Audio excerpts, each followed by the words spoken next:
मीनाक्षी डांगी जी, लखनऊ से। राधे राधे महाराज जी। महाराज जी, मेरा प्रश्न है कि शिव जी की आराधना में भक्त को सबसे पहले क्या अनुभव होना चाहिए, शांति, भक्ति या वैराग्य? श्रद्धा और विश्वास।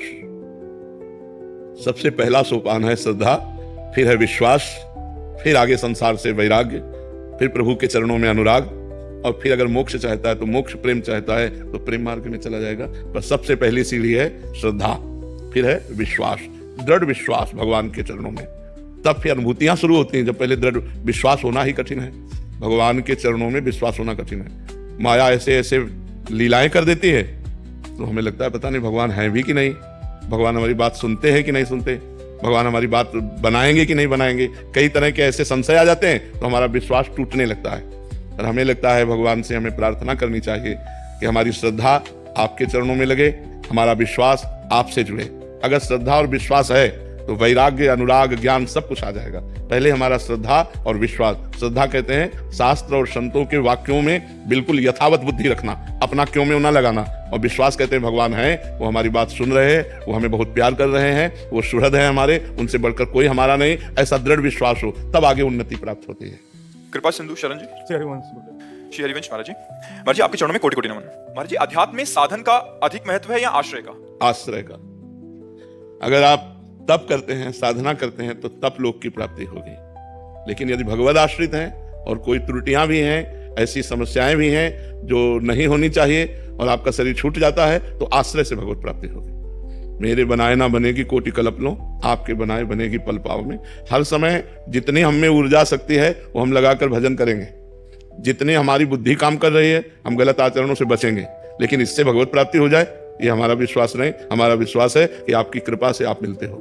किसी तपस्या या भजन के द्वारा भगवान को खरीदा नहीं जा सकता, भगवान को विवश नहीं किया जा सकता। भगवान के होके भगवान को विवश किया जा सकता। कितना विवश हो सकते हैं?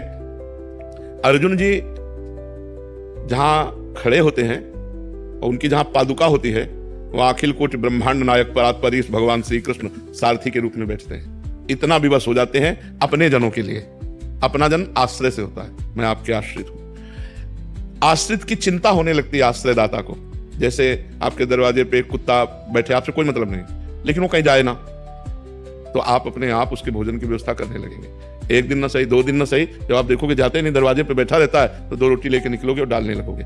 उसने आश्रय एक दरवाजे का ले ले, अन्य दरवाजे ना जाए, तो ये जिम्मेवारी आपके ऊपर अपने आप सवार हो जाएगी कि सुबह शाम 2 रोटी आप डालने लगोगे, क्योंकि देखो जा ही नहीं रहा है, यही हमारे दरवाजे पड़ा है। तो ऐसे ही हम बिल्कुल कोई अन्य आश्रय ना ले और प्रियाजू के आश्रित हो जाए तो हमारा काम बन जाएगा।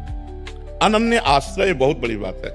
अनुकूलता होती है तो लगता है प्रियाजू की बहुत कृपा है, और जब प्रतिकूलता होती है तब ऐसे मन घबरा जाता है कि पता नहीं, हे शंकर भगवान आप कृपा करो, हे राम जी आप कृपा करो, हे श्याम जी आप कृपा करो, हे देवी जी आपकी। नहीं, उस समय भी एक ही होना चाहिए।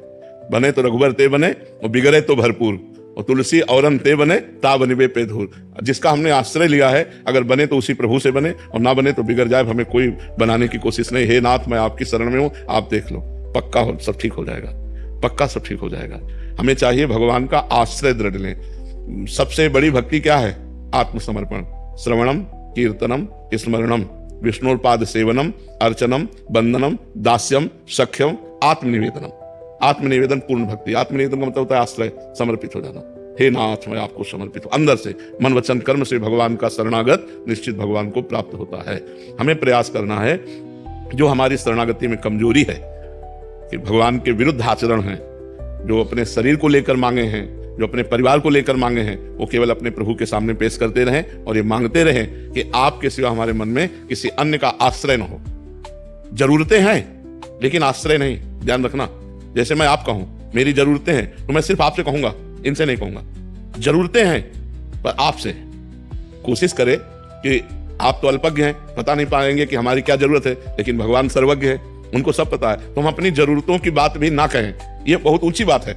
लेकिन अगर कहें तो सिर्फ अपने प्रभु से, जो हमने प्रभु को अपना माना है, राम रूप, कृष्ण रूप, राधा रूप, शिव रूप, हम उसी से बात करें कि ये जरूरतें यद्यपि हमें आपसे नहीं कहनी चाहिए, पर हम अज्ञानवश कह रहे हैं ये जरूरतें, पर आपसे, औरों से नहीं। तो ये अनन्य आश्रय जो है ये बहुत जल्दी भगवत प्राप्ति करा देता है। नहीं तो जन्म जन्म जतन करते रहो, कोई त्रुटियां होती रहती हैं और भगवान से मिलने में बाधा पहुंच जाती है। पर अगर आश्रय लिए हो तो त्रुटियां होने पर भी भगवान कृपा करके अपनी शरण में ले लेते हैं।